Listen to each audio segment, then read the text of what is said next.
In the bitter winter of November 1700, the fortress city of Narva, perched on the frozen banks of the Narva River in what is now Estonia, became the stage for one of the most extraordinary military confrontations in northern European history. The clash would see a young Swedish king, Charles XII, face a vastly superior Russian army under Tsar Peter. What unfolded that day would not only mark the beginning of the Great Northern War, but also leave a lasting mark on military history, the city of Narva, and the lives of countless people who inhabited this borderland. At the start of the 18th century, Sweden was a dominant force in the Baltic region. Its territories stretched from the Swedish heartlands to Finland and across the modern-day Baltic states, controlling crucial ports and trade routes. The army, highly disciplined and experienced, was the backbone of Sweden's power. Charles XII had ascended to the throne at the age of 18, inheriting not only a kingdom, but also the weight of its military legacy. Despite his youth, he had already shown remarkable leadership, determination, and an instinct for bold, decisive action, qualities that would define his reign. Meanwhile, Peter I of Russia was transforming his nation into a European power. Determined to secure access to the Baltic Sea, Peter had begun a series of reforms to modernize his military along Western European lines. His army included large numbers of new recruits, many untrained, alongside heavy artillery units, intended to overpower enemy fortifications. At Narva, Peter commanded a force estimated at 35,000 men, nearly 3 times the size of the Swedish defenders. Narva's strategic location made it an obvious target. Controlling the fortress would open the path into the Baltic and undermine Swedish influence in the region. The Swedish garrison, numbering roughly 12,000, was aware of the imminent threat. Though outnumbered, they were seasoned soldiers, well-trained in defensive tactics and highly loyal to their young king. The city's fortifications, constructed over decades, were formidable but vulnerable to the artillery-heavy siege Peter planned. The stage was set for a dramatic confrontation, one in which terrain, weather, and leadership would play decisive roles.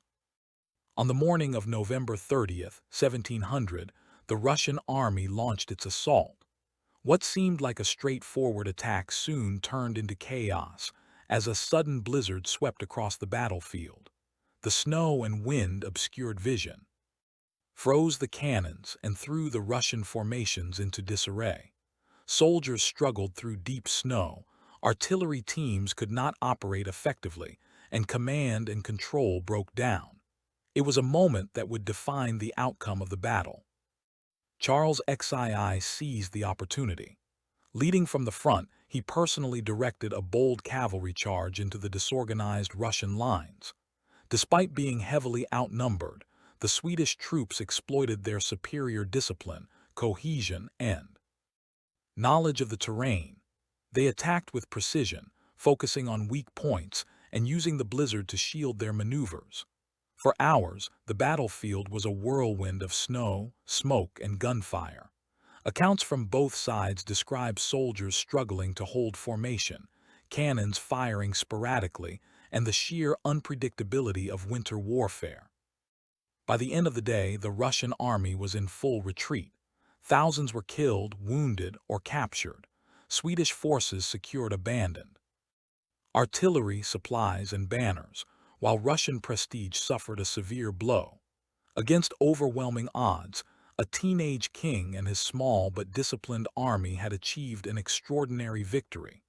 Charles XII's daring leadership and the troops' relentless discipline became legendary across Europe. Yet the victory at Narva, remarkable as it was, did not end the Great Northern War. The conflict would rage for over 20 years, drawing in multiple powers and reshaping Northern Europe's political map. Sweden's dominance eventually waned while Peter the Great, learning from the defeat, implemented sweeping reforms.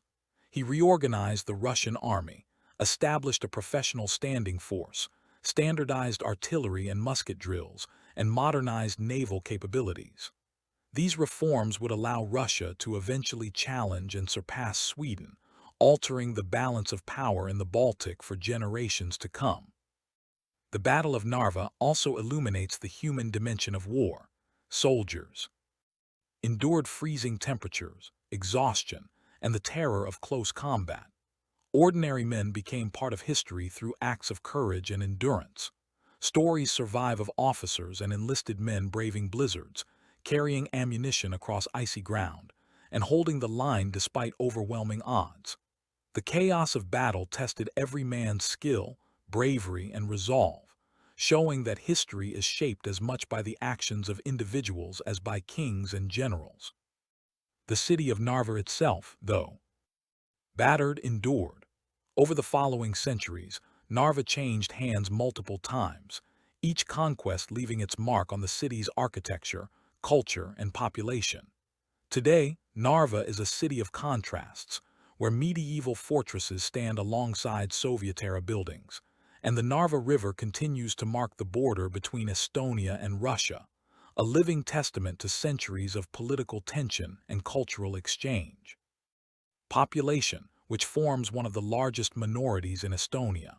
These residents preserve a rich cultural heritage, blending Russian traditions with Estonian influence. Language, festivals, cuisine, and religion all reflect the city's diverse history. Residents' lives are intertwined with stories of migration, survival, and resilience. Their connection to Narva's past is not merely symbolic, it is a living, everyday reality.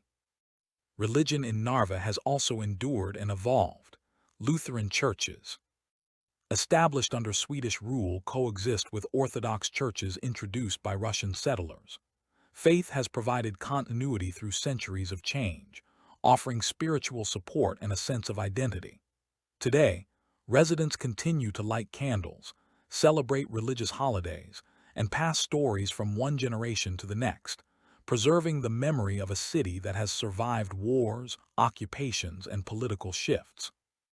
Narva's story demonstrates that history is not only recorded in textbooks, but is strategy, human endurance, and the interplay between chance and skill.